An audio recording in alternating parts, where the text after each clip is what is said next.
Glória a Jesus. Juízes capítulo 6. Os irmãos vão projetar?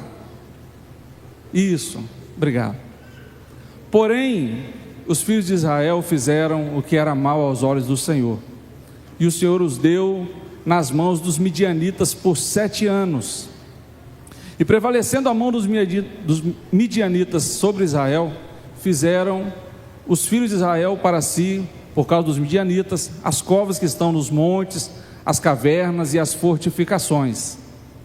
Porque sucedia que, semeando Israel, os midianitas e os amalequitas e também os do Oriente, contra ele subiam, e punham-se contra ele em campo, e destruíam os frutos da terra, até chegarem a Gaza, e não deixavam mantimento em Israel, nem ovelhas, nem bois, nem jumentos, porque subiam com os seus gados e tendas, vinham como gafanhotos, e em grande multidão, que não se podia contar, nem a eles, nem aos seus camelos, e entravam na terra para a destruir. Assim Israel empobreceu muito pela presença dos midianitas. Então os filhos de Israel clamaram ao Senhor, e sucedeu que, clamando os filhos de Israel ao Senhor por causa dos midianitas, enviou o Senhor um profeta aos filhos de Israel, que lhes disse: assim diz o Senhor Deus de Israel: do Egito eu vos fiz subir, e vos tirei da casa da servidão, e vos livrei da mão dos egípcios, e da mão de todos quantos vos oprimiam, e os expulsei de diante de vós, e a vós dei a sua terra, e vos disse: eu sou o Senhor vosso Deus, não temais aos deuses dos amorreus, em cuja terra habitais, mas não destes ouvidos à minha voz. Então o anjo do Senhor veio e assentou-se debaixo do carvalho que está em Ofra, que pertencia a Joás, a Abiesrita, e Gideão seu filho estava malhando o trigo no lagar, para o salvar dos midianitas. Então o anjo do Senhor lhe apareceu e lhe disse: o Senhor é contigo. Eu gosto da versão mais tradicional que diz: varão valoroso. Amém? Ora a Deus comigo. Pai, em nome de Jesus Cristo, nós faremos menção da Tua palavra, Pai. Pai, pedimos a Tua iluminação, a inspiração do nosso amigo Espírito Santo, nos conduza na ministração da Tua palavra, para aprendermos as verdades, Senhor, acerca do Teu reino. Deus, que o nosso coração venha a ser terra boa para receber a Tua palavra nessa noite, em nome de Jesus. Amém. Queridos, o texto que eu estou inspirado a compartilhar com os irmãos nessa noite diz respeito de um período em que Israel havia conquistado a terra prometida, eles estavam de posse da terra prometida, porém eles oscilavam muito na presença de Deus. Deus aqui envia o profeta, e como nós lemos, o texto é autoexplicativo. O profeta vai aqui exortar os israelitas, vai exortar o povo de Deus. Por quê? Porque o povo de Deus havia desobedecido ao Senhor, havia tomado posse da promessa, estava dentro do cumprimento daquilo que Deus falou a Abraão, reiterou a Jacó, reiterou a Isaac. Eles caminharam por 40 anos no deserto. Quando eles se apossaram daquilo que Deus tinha para eles, eles se relaxaram espiritualmente, passaram a servir outros deuses, abandonaram o Senhor. E às vezes o método que Deus utiliza para trazer um despertamento no seu povo é permitir que lutas, que provações venham às suas portas. Então foi isso que Deus fez. Então por 7 anos Deus permitiu que os midianitas e um consórcio de nações ali viesse e saqueasse o povo de Israel. Então todos os anos, na época da colheita, eles vinham, o texto usa uma hipérbole, como gafanhotos, em número incontável, ou seja, era uma multidão muito grande que vinha e simplesmente destruía. Eles não só roubavam aquilo que estava plantado, não só roubavam os animais, mas aquilo que eles não conseguiam levar, a fúria do adversário era tão grande que eles deixavam tudo destruído. Israel empobrecia muito. É interessante que o texto vai nos relatar que inicialmente, ao invés de eles buscarem ao Senhor, eles vão se recolher e vão se abrigar em cavernas, vão se abrigar nas montanhas, vão fazer fortificações para si, mas isso não será o bastante para os livrar da mão dos midianitas, e só depois é que eles vão buscar ao Senhor. E aqui eu já aprendo algo, e quero que você redobre a sua atenção para aquilo que Deus quer ministrar aos nossos corações nessa noite, que é uma tendência do ser humano, quando ele está em erro, em vez de inicialmente ele buscar a Deus, ele buscar uma reclusão, ele se afastar. Eu chamo, Ricardo, carinhosamente de a síndrome de Adão. Quando Adão pecou e Deus chegou no jardim, Adão não foi a presença de Deus, mas ele tentou se esconder da presença de Deus. É lógico que esse esconderijo de Adão é um esconderijo moral, porque Deus é onipotente, é onisciente, sabia onde Adão estava, mas mesmo assim, Deus pergunta a Adão: Adão, onde que você está? Essa pergunta é uma pergunta moral, e o ser humano, ele tem essa tendência, sempre que a gente vacila, a gente não quer vir à igreja, a gente não quer receber oportunidade, a gente não quer participar do conjunto. Então, o caminho para a reconciliação, o caminho para o conserto, não é se esconder. Não adianta você querer erguer muros ao seu redor, cavar cavernas para se esconder da presença do Senhor, porque Deus está te vendo. E muitas provações que às vezes nós temos passado, Deus tem permitido que essas provações cheguem às nossas portas, para que você não se perca, para que a sua casa não se perca, para que você volte a estar na plenitude daquilo que Deus tem para você. Muitos de nós, irmãos, já vivemos as promessas de Deus na nossa vida se cumprirem. Há pessoas aqui que estão em trabalhos e empregos, pelos quais eles oraram para Deus abrir aquela porta. Há casamentos aqui que foram instituídos, pelos quais, quando noivos, quando namorados, eles oraram para que Deus constituísse aquela família. Há lares aqui que pessoas batalharam muito, choraram muito, pediram muito a Deus, e Deus falou: eu vou cumprir, e Deus abriu a porta, e você está morando naquela casa porque Deus te deu. Deus te deu. E às vezes você se pergunta: por que eu estou dentro da promessa de Deus? Por que eu estou dentro do cumprimento da promessa e não estou vivendo a plenitude disso? Por que a minha casa não é um ambiente de paz? Por que o meu casamento está sendo um ambiente de frustração? Por que o meu emprego é um lugar de prova, de luta, de perturbação da minha cabeça, que eu não tenho um pingo de prazer de estar naquele lugar? Às vezes, é pela sua falta de postura em servir ao Senhor.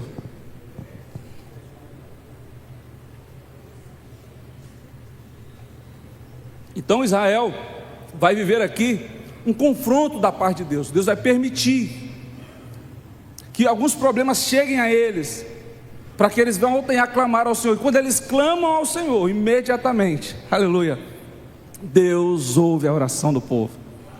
Porque todas as vezes que nós clamamos ao Senhor, Ele está pronto a nos ouvir. O teu Deus, o teu Pai, Ele está sempre a um clamor de distância para te socorrer, aleluia. E aí Deus vai descer então para observar. Tudo bem, vocês estão clamando. E Deus desce para observar aquele povo, e Deus vê ali um jovem, um homem, um varão, tendo uma atitude diferente. 7 anos tendo a sua casa saqueada, 7 anos tendo a sua plantação destruída, os seus gados roubados. Gideão, nesse ano ele vai fazer diferente. Nesse ano, Gideão, ele vai se resignar contra aquela situação. Ele vai falar: não, os amalequitas, os midianitas, eles não vão tocar no meu trigo esse ano.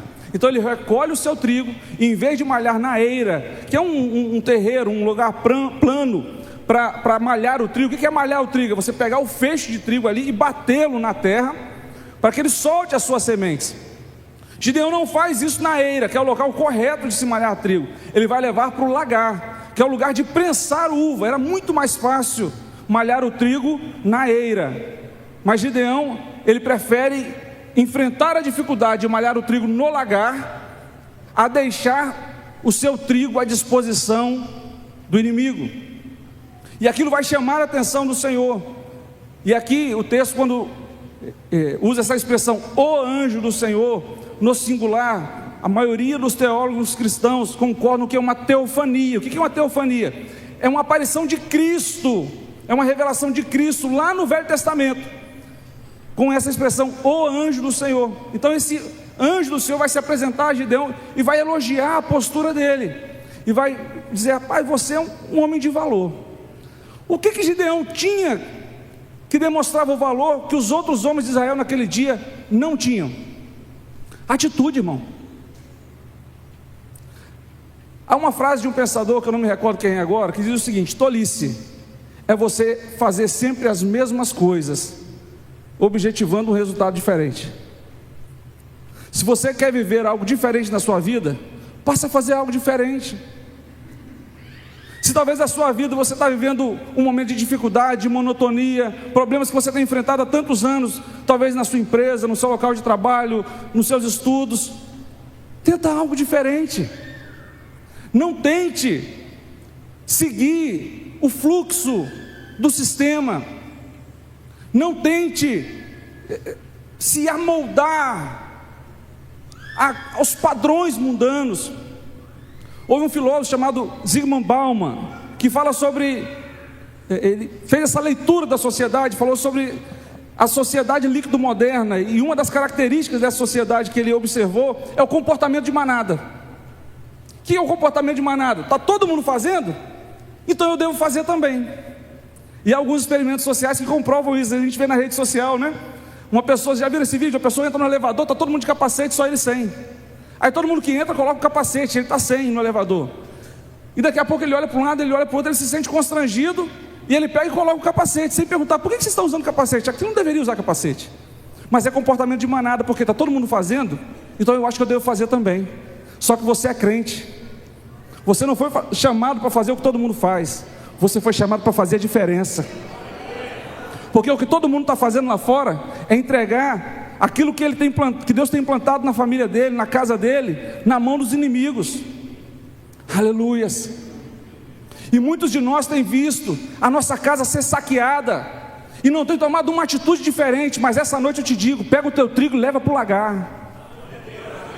Você tem que declarar nessa noite, com a autoridade do Senhor, aquilo que Deus tem plantado na minha casa, na minha família, o inimigo não vai tocar. Se já tocou, vai ser recuperado, vai ser restituído em nome de Jesus. Em nome de Jesus. Precisamos passar a ter atitude diferente, irmãos. Às vezes as pessoas ficam muito passivas, o circo está pegando fogo, as coisas estão de mal a pior, e a pessoa está com cara de paisagem. Então desperta, tu que dormes, levanta e resplandece, aleluia, porque a glória do Senhor vai nascendo sobre ti, você não está sozinho, e Deus está te observando. E Deus estava observando Gideão. O Senhor é contigo, Gideão, e é você que eu vou usar para livrar Israel. Gideão ainda dá uma chorada com Deus, quer jogar a culpa em Deus, dizendo: Senhor, se o Senhor é conosco, como nos sucedeu todas essas coisas? Onde estão todas aquelas maravilhas que o Senhor operou? E Deus falou: rapaz, eu não vou nem entrar nesse assunto, vai nessa tua força, porque eu vou livrar Israel. E Gideão agora vai fazer uma prova com Deus. Gideão faz uma série de provas com Deus, e ele vai interagindo com o Senhor, e Deus vai permitindo, vai dando corda para Gideão. É muito interessante essa relação de Deus com Gideão. A primeira prova que Gideão vai fazer com Deus é o seguinte: se é o Senhor mesmo que está me fazendo essa promessa, aguarde aqui, que eu vou buscar um sacrifício, vou buscar uma oferta e vou trazer para o Senhor. Se for o Senhor vai estar aqui me esperando. E aí o Senhor fala com ele: pode ir. Ele vai, prepara a oferta. Pela descrição da oferta, ele fez ali um caldo, ele fez algo preparado, demorou, gastou tempo. Quando ele volta, o Senhor está ali esperando. O Senhor fala com ele: coloca sobre a rocha. Ele colocou sobre a rocha, derrama o caldo por cima. Ele derramou o caldo por cima, e o Senhor tocou ali na pedra com o cajado, e da pedra subiu o fogo e consumiu todo aquele sacrifício. Sabe o que Deus está dizendo para você? Todas as vezes que você voltar no altar com algo para entregar, Ele vai estar te esperando. Aleluias. Todas as vezes que você voltar no altar do Senhor com a sua adoração, Ele vai te dizer: eu continuo te aguardando, e tem resposta de fogo para você. Tem resposta de avivamento para você. Aleluia. O nosso mal, Emerson, é que às vezes a gente só quer vir no altar para pegar, para buscar, para receber. Mas altar é muito mais lugar de entregar do que de receber. Amém? Nessa relação Deus vai falar com Gideão: tudo bem, você me provou, agora eu quero uma prova da sua parte também. Você vai lá na sua casa e você vai destruir o altar que está lá de Baal, vai destruir o tótem que tem lá. Você vai pegar a segunda melhor novilha do seu pai e vai sacrificar para mim. Aleluia. Gideão então corre para casa, e mesmo com medo à noite, ele vai ali pegar, vai destruir o altar de Baal, vai destruir o tótem de Baal. Ele vai pegar aquelas madeiras, ele vai pegar aquele boi, e ele vai sacrificar ao Senhor. E o Senhor está nos dizendo: quer mudança? Começa dentro da sua casa. Quer mudança? Começa dentro da sua casa. Tem uma frase também que diz assim: se você quer mudar o mundo, comece arrumando o seu quarto. Já ouviram essa frase? Às vezes as pessoas esperam grandes revoluções na igreja. Não, a mocidade precisa ser transformada num avivamento de Deus. Amém, eu também quero isso. O ciclo de oração tem que estar pegando fogo. Tem. Mas esse avivamento precisa começar dentro da minha casa. Eu preciso começar a quebrar os altares de idolatria que há dentro do meu lar. Porque a minha casa precisa ser declarada como casa do Senhor. O Espírito Santo tem que ter liberdade dentro da sua casa, querido. É noite de derrubarmos altares erguidos a qualquer coisa que não seja o Senhor dentro da sua casa. Aleluias. O Senhor está te desafiando como desafiou a Gideão naquela noite, naquele dia. Volte para casa. Quebre os altares que não me pertencem. Erga um altar em meu nome e faça sacrifício. Aleluias. Quantos estão dispostos a sacrificar ao Senhor dentro dos seus lares? A gente precisa passar mais tempo com Deus dentro de casa, irmão. A gente precisa passar mais tempo com Deus dentro de casa. Aleluias. Gideão faz isso, é confrontado, o pai dele o defende. E agora Gideão vai fazer outra prova com Deus. Senhor, o Senhor é comigo mesmo? Então ele pega um novelo de lã. Ele vai dizer: se o Senhor é comigo, eu vou deixar esse novelo na eira. E há de ser que amanhã pela manhã, quando eu pegar esse novelo, toda a terra ao redor do novelo vai estar seca. Vai estar seca. E o novelo vai estar encharcado. E o Senhor falou: pode fazer. Coloca lá. E aí ele colocou o novelo. No outro dia de manhã ele correu para ver. O novelo estava encharcado de tal modo que ele conseguiu encher um copo quando ele espremeu o novelo. Mas ele não estava satisfeito. Ele falou: vou fazer outra prova com o Senhor. Agora eu vou pedir o contrário. Se o Senhor é comigo mesmo, então eu vou deixar o novelo no mesmo lugar.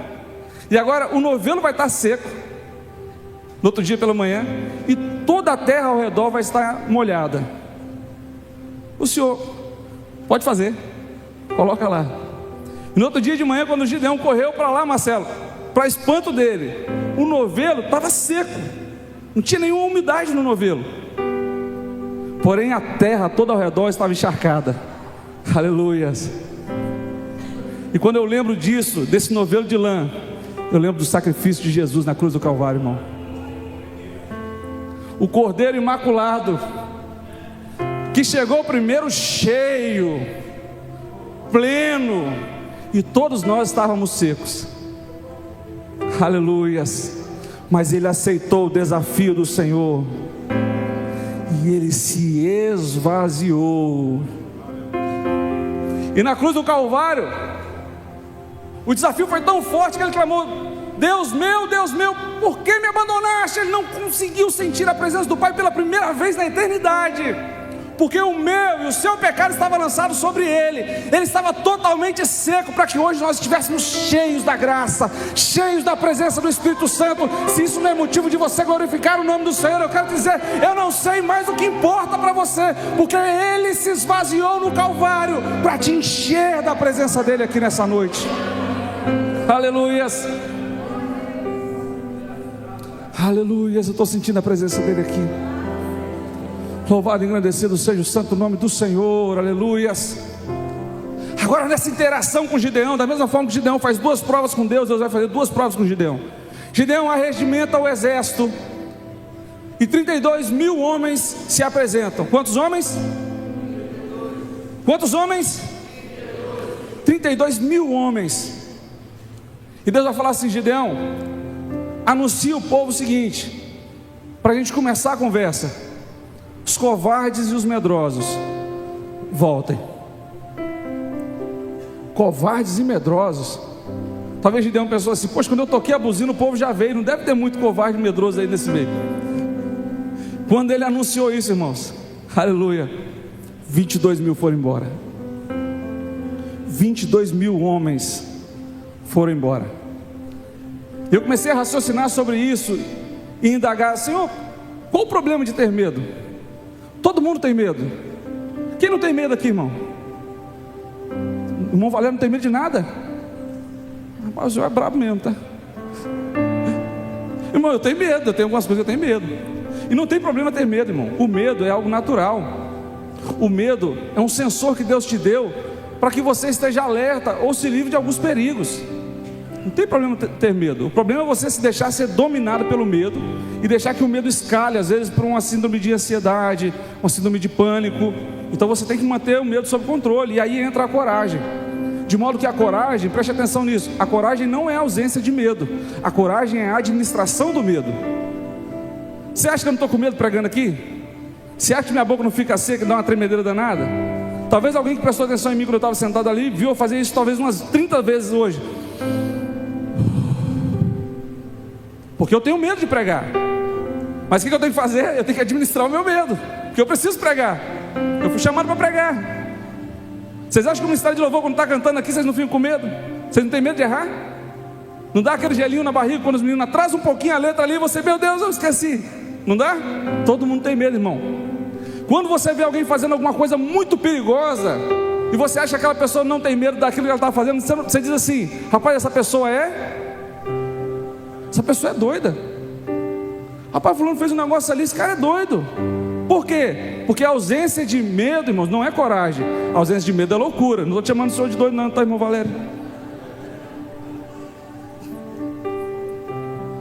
A ausência de medo não é coragem, irmão. Coragem é a administração do medo. Então não tem problema ter medo. O problema é ser covarde. O problema é a soma do medo com a covardia.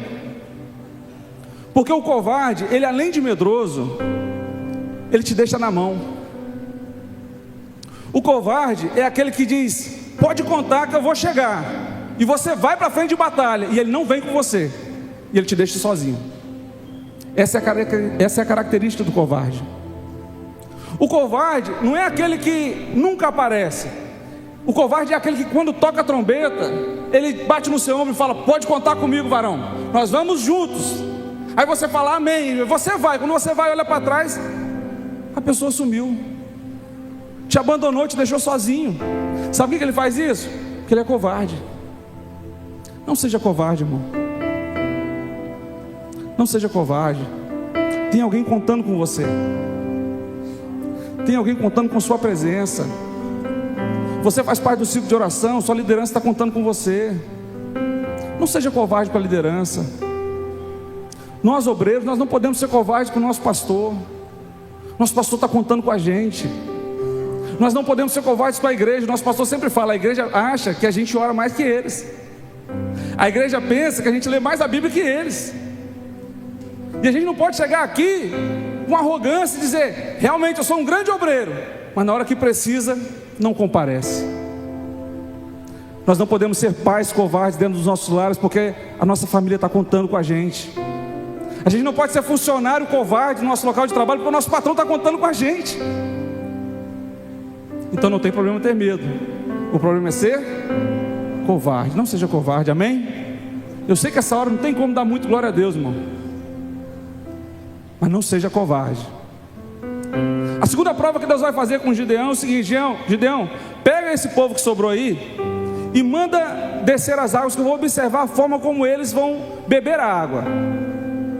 E há de ser que aquele que se agachar e for até a água aí, perdendo a atenção, então esse aí vai ser dispensado. Aquele que trazer a água até a sua boca com atenção, então esse vai permanecer. 9.700 soldados simplesmente chegaram ali. Imagina que está, né, o ribeiro.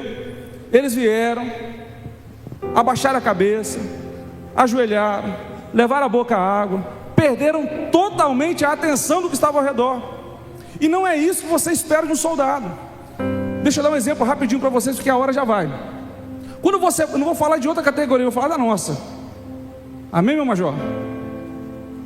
Data vênia. Quando você passa em algum local, você vê uma viatura parada, e está lá dois garotão bombado, fardadão, trancado dentro da viatura, com o ar-condicionado ligado, com a cara metida no celular, olhando para baixo assim, ó. Eu nunca vi isso por aqui. Talvez na França, na Suíça aconteça. Você se sente seguro com a presença daqueles policiais ali? Por que não? Estão distraídos.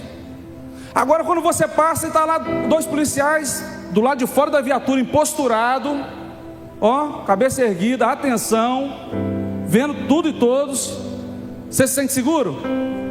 Sim ou não? É disso que Deus está falando. Tem pessoas que são amplamente dispersas, irmãos. Estão no campo de batalha. Gente, eles estavam ali no acampamento aqui, e o inimigo estava como se fosse ali em Jardim América. O inimigo estava no vale, eles estavam na parte alta. O inimigo estava ali, ó. Eles desceram aqui na fonte. A fonte de Harod significa fonte do medo, fonte do tremor. Eles desceram para beber aquela fonte. O clima era tenso. Não dá para você desconectar, não dá para você ficar disperso. Não se espera que soldados tenham aquele tipo de postura. Assim como você fica totalmente estarrecido quando vê um soldado aí disperso pela rua fora, não se espera que um soldado na iminência do campo de batalha esteja disperso. E não se iluda, você vive constantemente no campo de batalha. A sua casa é atacada constantemente. Há uma batalha espiritual ao nosso derredor, porque ao nosso redor se acampam os anjos do Senhor para nos dar livramento. Por que eles estão nos dando livramento, Tiago? Porque tem uma batalha acontecendo, querido. Não fique disperso. Redobre sua atenção, levante a sua cabeça, se situa. Há uma coisa no serviço operacional chamado inteligência situacional. O que é inteligência situacional? Quem sou eu? Aonde eu estou? Quem está aqui comigo? Qual é o meu objetivo? Aonde eu quero chegar? Se você não sabe essas coisas, você é um alvo fácil do seu inimigo. Aí você quer frequentar a igreja, quer até vestir roupa de crente, ou seja, você está se alistando no exército, você vai para frente de batalha e acha que não vai ser atacado. Meu Deus, acorda. Acorda. O Espírito Santo de Deus ministra no meu coração que algumas pessoas estão entendendo por que algumas coisas estão acontecendo. Ah, então é por isso. Ah, então aquela fúria, aquela vez agora eu entendi, aquele ataque. Realmente eu não estava prestando atenção, mas o Espírito Santo de Deus te trouxe aqui nessa noite para dizer: levanta a cabeça, acerta a postura. Aleluias. Você é soldado de Cristo. Você não vai fazer parte dos 9.700 que foram embora. Você faz parte dos 300 que vai marchar para a vitória. Em nome de Jesus. Deus está contando com você. Vamos para cima, irmão. Vamos pelejar. Para de chorar. Muita reclamação, muita murmuração. Deus te chamou para vencer. Mas sem batalha não tem vitória, querido. Então vamos para cima. Se anima, toma força. Deus está contando com você. Aleluias. Com 300 Gideão fica abalado. E Deus fala com ele assim: Gideão, o povo era muito. Eles iam falar que era por causa da força deles. Eu precisava reduzir muito. Eu queria só 300 mesmo. Mas Gideão está com medo. E Deus, conhecendo o coração de Gideão, manda Gideão descer lá. Ele ouve o sonho que os midianitas tiveram. Ele se sente ali incentivado, encorajado por Deus, juntamente com o seu pajem de armas ali, o Pura. Então ele sobe, Deus dá uma orientação a eles: você vai dividir esses 300 soldados em 3 companhias de 100. Então ele faz isso, ele divide as 3 companhias de 100. Eles não levaram para essa batalha nem espada, nem lança, nem escudo. O que Gideão armou aqueles homens? Uma buzina, ou seja, um chifre, né, que é como se fosse uma corneta. Deu a eles ali um vaso de barro, e dentro do vaso de barro tinha uma tocha de fogo, logicamente acesa. E Gideão os orientou dizendo o seguinte: olha, nós vamos marchar essa noite para o acampamento do inimigo, e vocês vão me observar, e vocês vão fazer tudo o que eu fizer, e na hora correta vocês vão gritar no nome do Senhor e no nome de Gideão, ou espada do Senhor e espada de Gideão. Por que espada do Senhor e espada de Gideão? Porque a gente tem que aprender a respeitar a liderança, irmão. Porque tem coisas que Deus falou para o seu líder que não falou para você. Tem coisas que Deus falou para o nosso pastor que não falou para nós. Então a gente vai em nome do Senhor, mas honrando a nossa liderança. Amém? Então eles obedecem, formam ali 3 companhias e vão marchando meia-noite. 300 homens, sem espada, sem escudo, sem lança. Eles vão se posicionar ao redor do exército inimigo, e vão ali marchando, e vão posicionar, e vão ficar olhando para Gideão. E Gideão vai dar ali as orientações para eles. O que eles vão fazer primeiro? Eles vão quebrar o vaso de barro. Após quebrar o vaso de barro, eles precisavam ter ali uma sagacidade. De quê? De não deixar a tocha de fogo cair ao chão. Então eles quebravam o vaso de barro, seguravam a tocha, tocavam a buzina e gritavam: espada do Senhor e espada de Gideão. Parece fácil, mas é difícil. O irmão tinha que ter alguma coordenação motora ali para conseguir fazer isso aí. E foi assim que eles fizeram. Por que quebraram o vaso? Que armas são essas capazes de vencer uma batalha tão difícil? São armas espirituais e poderosas em Deus para desfazer, aleluia, toda a fortaleza do mal. São essas armas que nós utilizamos, irmãos, porque nós temos contido a glória de Deus em vaso de barro. Você é templo do Espírito Santo. Você que serve ao Senhor, você tem o fogo do Espírito Santo aceso dentro de você. Mas a gente não deve se gloriar por isso, porque nós temos essa glória contida em vaso de barro.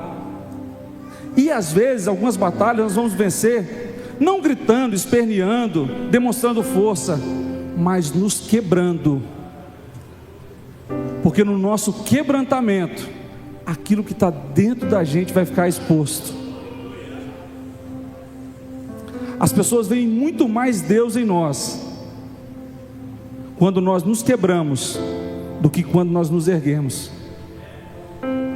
O Espírito Santo de Deus fica muito mais exposto na sua vida quando você se permite ser quebrado. E eu não estou dizendo que é fácil, eu estou dizendo que às vezes o processo é assim. O Espírito Santo de Deus fica muito mais evidente na sua vida no momento que você está sendo quebrado. Aleluias.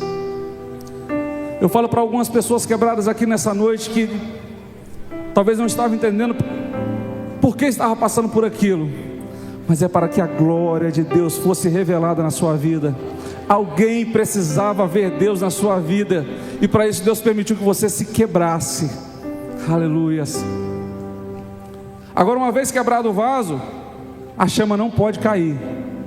Então segura aí, crente, suporta o processo, não perca o Espírito Santo, não perca o fogo do avivamento. Eu sei que doeu. Ai, Tiago, você não sabe como foi. Eu não sei. Cada um tem um processo, irmão. Cada um tem um processo. Aleluias. Mas alguém viu Deus em você. O inimigo achou que ia vencer. O inimigo achou que você ia desistir, que você não voltaria mais, que você ia cair no poço da frustração, da depressão, e você não se levantaria mais. Aleluias. Mas quando você se quebrou, o Espírito Santo de Deus estava lá, e ele brilhou muito mais forte do que todos os dardos inflamados do maligno na sua vida. Aleluias. Alguém viu Deus em você nesse processo, e é por isso que Deus não permitiu que você morresse. Você chegou até aqui, e você vai vencer em nome de Jesus.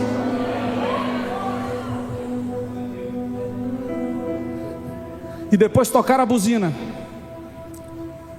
Tocar a buzina fala de anunciar a palavra. Tocar a buzina fala de arregimentar, fala de chamar a atenção, fala de exortar.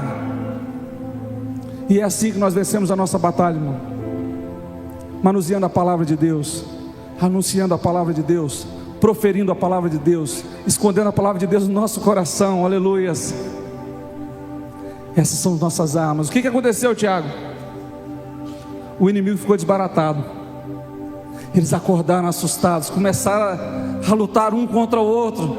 Aleluia. Se coloca sobre seus pés essa noite. Meu amor, vem aqui louvar a Deus. Eles começaram a se degladiar um contra o outro, e os 300 ficaram ali adorando ao Senhor, e diante daquilo, vendo os inimigos se destruírem, irmãos. E você precisa entender que a nossa luta não é nem contra a carne, nem contra o sangue, mas é contra os principados, as potestades do mal que habitam nas regiões celestiais. Aleluias. Não é na força do seu braço que você vai receber a vitória, mas é na obediência. Às vezes é no silêncio, é no quebrantamento,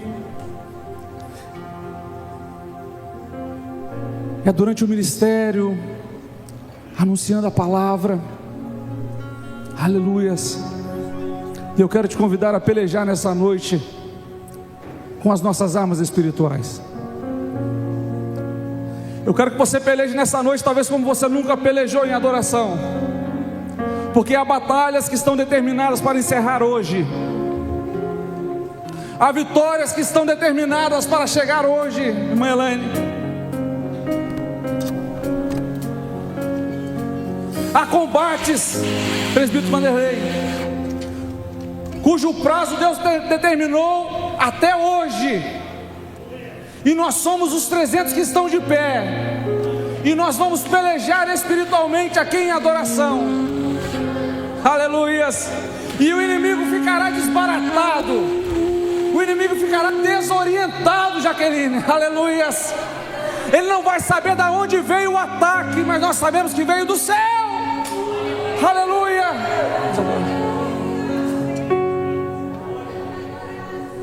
Glória àquele que peleja por você nessa noite.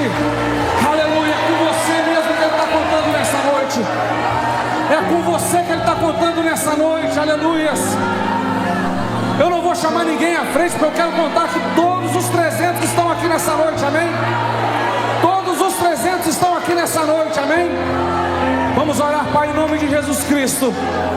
Nós estamos em peleja nessa noite, Pai, e a vitória do Senhor, aleluias. Pai, nós queremos ministrar saúde àqueles que estão vivendo, ó Pai, peleja, Senhor, no ramo da enfermidade. Pai, nós queremos ministrar paz nos lares aqui nessa noite. Pai, nós queremos ministrar prosperidade na vida dos teus filhos. Pai, em nome de Jesus Cristo, todo espírito do mal que peleja contra esta igreja, todo espírito do mal que peleja contra estes 300 que se levantaram aqui nessa noite, vai bater em retirada em nome de Jesus. Todo espírito de contenda, todo espírito de prostituição, de adultério, todo espírito de suicídio, de depressão, de ansiedade, em nome de Jesus, bata em retirada agora, porque a vitória é do Senhor. Em nome de Jesus, em nome de Jesus, senta adorando o nome do Senhor. Aleluia.